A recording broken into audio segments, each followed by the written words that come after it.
여러분, 안녕하세요. 자, 오늘 여러분과 함께 지난 시간에 배웠던 내용에 대해서 다시 한번 되짚어 보도록 할게요. 우선 지난 시간에 미국이라는 나라가 어떻게 영국으로부터 독립을 하게 되었는지에 대한 과정에 대해서 알아보았고, 오늘은 이제 영국으로부터 독립을 달성한 미국이 어떻게 발전해 나갔는지, 그리고 어떠한 갈등을 겪었는지에 대해서 알아보도록 하겠습니다. 먼저 이제 미국이 딱 독립을 달성하고 난 후에 이제 미국 내에는 연방주의자와 반연방주의자 이렇게 둘로 진영이 나뉘게 되는데요. 우선 연방주의자 같은 경우에는 미국이라는 나라가 이때 시작을 했을 때 13개의 주가 있다고 했어요. 이 13개의 주에 각 주마다 법이 다 달라요. 법이 다 다르고 각각 세금을 매기는 그 액수도 다 달라요. 어떤 주에서는 뭐 5%, 어떤 주에서는 10%, 또 어떤 주에서는 50% 등등등 매기는 법이 다 달랐었는데 다 다른 상태에서 이 13개의 주를 다 통합해주는, 통합 관리하는 이제 연방 정부가 또 따로 하나 있어요. 연방 정부 이렇게 있었는데 이제 이러한 각각 시스템을 지지하는 사람들을 이제 연방주의자라고 부르고 영어로는 페더럴리스트라고 부릅니다. 그리고 반대로 반연방주의자 같은 경우에는 이제 이렇게 따로따로 매기면 어떡하냐? 그냥 아예 하나로 통합을 해버리자. 따지면은 우리나라라고 보면 돼요. 이제 하나 가운데 정부가 하나 있고 이 정부에서 정하는 법들을 나머지 시도, 지금 미국 따지면은 여러 개의 주들이 다 따르는 거예요. 딱 하나를 가지고 다 따르는 거예요. 그런 시스템을 추구하는 친구들이 반연방주의자, 이들을 영어로 안티페 할 때 그 안티인데 안티페더럴리스트라고 부르게 됩니다. 페더럴리스트, 연방주의자와 안티페더럴리스트, 반연방주의자들이 계속해서 교체해가면서 대통령을 차지하고 정권이 왔다 갔다 하는 시기였어요. 그러는 와중에 오늘날 미국의 영토가 완성이 되게 되는데 우선 루이지애나, 플로리다, 텍사스, 알래스카, 하와이 등등등등 여러 땅들을 미국의 영토로 편입을 시키게 되는데요.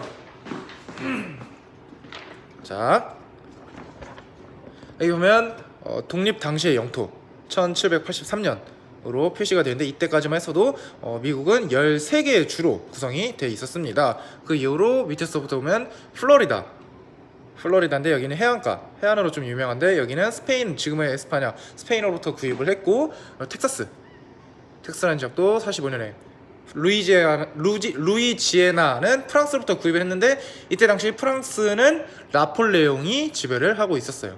나폴레옹으로부터 루이지애나를 구입을 하게 되고요. 또 오리건 그리고 캘리포니아 여기도 있는데 여기 다 캘리포니아인데 캘리포니아랑 텍사스는 이제 멕시코와의 전쟁에서 미국이 승리를 거두게 되면서 이 지역을 미국이 다 강제로 가져가게 됩니다.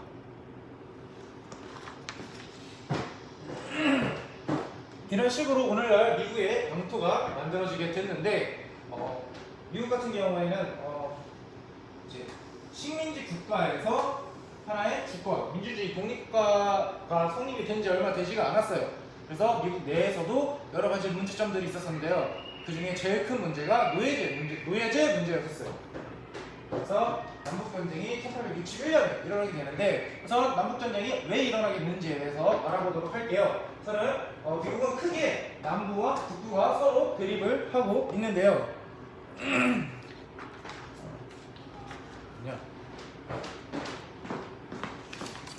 이제 남북부를 나눌 때 얼찬 여점으로 보면 돼요.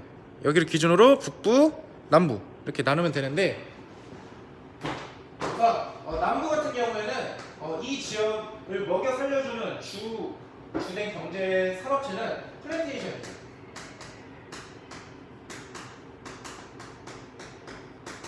플랜테이션 농업. 그리고 북부 같은 경우에는 사공업이었어요. 무역.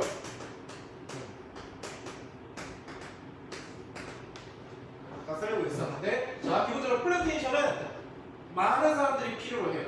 왜냐면 직접 가서 이제 손으로 메고 이 당시에 기가 크기까지 발명하는 상태가 아니기 때문에 지금처럼 콤바인이 나오고 그런 상태가 아니었단 말이에요. 그렇기 때문에 엄청나게 많은 사람들을 필요로 했었어요. 그래서 남부 같은 경우에는 노예제를 찬성했어요. 반대로 북부 같은 경우에는 사공업, 무역을 통해서 그들의 부를 축적을 했기 때문에 노예제가 그렇게 필요하진 않았어요. 그래서 북부는 노예제를 반대를 하게 됩니다. 그래서 남부의 주요 산업에는 이제 농업, 되겠고요. 반대로 북부의 주요 산업에는 상호이 되겠습니다. 그리고 이어서 연방제, 아까 말했던 이 연방제에 대해서도 북부는 연방제를 찬성해요. 그리고 반대로 남부는 연방제를 반대해요. 이런 식으로 남부와 북부가 대립을 하고 있는 와중에 이제 이 사람이 등장을 하게 돼요. 선생님이 지난 시간에 말했던 에이브라함 링컨이라는 사람이 대통령으로 당선을 하게 되는데요. 링컨이라는 사람은 우선 대통령이 당선이 되자마자 제일 먼저 선언한 게 뭐냐면 노예제 없애겠다. 그리고 우리는 연방제를 유지하겠다. 라고 선언을 해버립니다. 왜냐면 링컨은 이제 북부 출신이었고 노예제를 반대하는 사람들 중에 한 명이었어요. 그런 상황에 의해서 남부에 있는 7개의 주가 이제 우리는 아메리카로부터 탈퇴를 하겠다. 13개의 주였는데 좀 늘어나는 상황에서 이 중에서 7개가 회복하고 나가버려요. 우리는 너네랑 같이 안 놀아. 우리 미국 안 할래. 하면서 탈퇴를 해버리고 자기네들끼리 아메리카 국가연합을 결성을 하게 되고 그들만의 대통령까지 뽑게 돼버리는 상황에 이르게 됩니다. 그래서 우리가 알고 있는 남북전쟁이 시작을 하게 되는데요. 남북전쟁에 있어서는 가장 큰 2개의 전투가 있는데요. 첫 번째는 섬터라는 곳에서 섬터 요새라는 곳에서 최초로 전투가 시작이 되었고 게티스버그는 남부와 북부 간의 이제 격차가 확실하게 나타나는 시점이 되겠습니다. 이제 섬터는 전쟁의 시작. 그리고 게티스버그는 이 게티스버그 전투 자체가 유명한 게 아니라 게티스버그 전투 이후의 상황이 중요한데요. 이 말 혹시 들어본 적 있을지도 모르겠어요. Over the people, by the people, for the people, for the people. 국민에 의한, 국민을 위한 이라는 말을 한 사람인데요. 이 말을 한 사람이 이 사람이에요. 링컨이 이 말을 해요.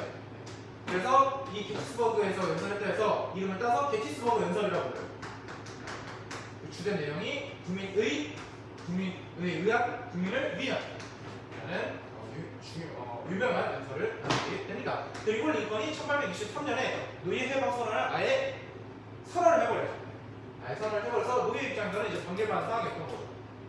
그렇게 해서 이제 처음에는 남부가 먼저 북부를 공격함으로써 남부가 좀 더 유리한 분위기를 이끌어갔지만 이제 이런 게티스버그 연설 그리고 이러한 노예 해방 선언을 위해서 점차 남부에서 북부로 전쟁의 분위기가 넘어가는 상황이 발생을 하게 되고 추가적으로 또 뭐가 있었냐면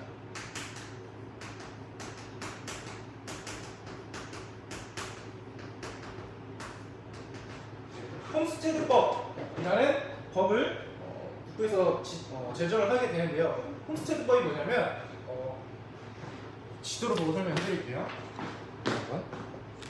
자, 이제 여기 기준으로 독립 당시 영토를 기준으로 서쪽 지역은 이제 거의 뭐가 설치되어 있지 않았어요. 뭐 주요 산업시설이나 그런 게 없는 상태에서 이제 이들도 이제 전쟁을 참여를 해야 되는데 누구 편을 들지 간을 재고 있는 상황이었어요. 그런 상황에서 이제 북부는 이제 노예 해방 선언을 해버렸어요. 남부는 이제 우린 노예제 찬성한다 이런 식의 상황이었었는데 서쪽에 있던 사람들은 이 미국 영토에서 넘어간 사람들이에요.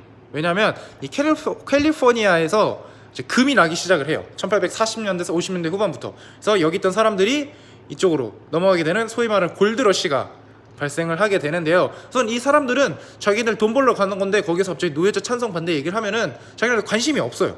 굳이.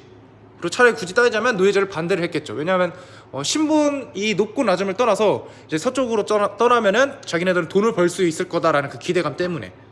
그래서 이들 서쪽과 북부 지역도 눈치를 보다가 이제 홈스테드법이 제정이 되게 되는데 이 법의 내용이 뭐냐면 지금 현재 미국 동쪽에 있는 사람들이 서쪽이나 북쪽으로 넘어가서 땅을 개간을 하면은 이제 그걸 자기네 땅으로 인정해 준다.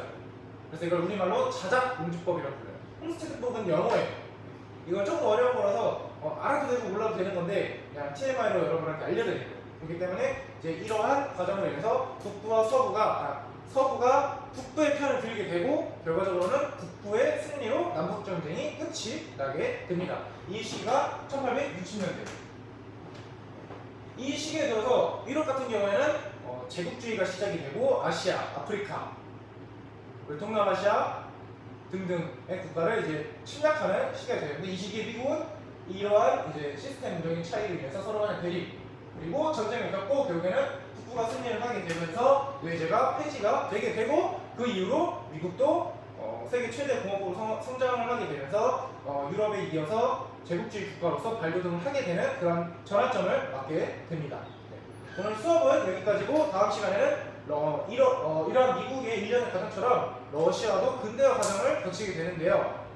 다음 시간에는 러시아가 어떠한 근대화 과정을 맞이하게 되는지 그리고 그 배경은 무엇인지 그리고 어떤 결과를 맞이했고 어떤 영향을 주었는지에 대해서 알아보는 시간을 갖도록 하겠습니다. 오늘 수업은 여기까지입니다.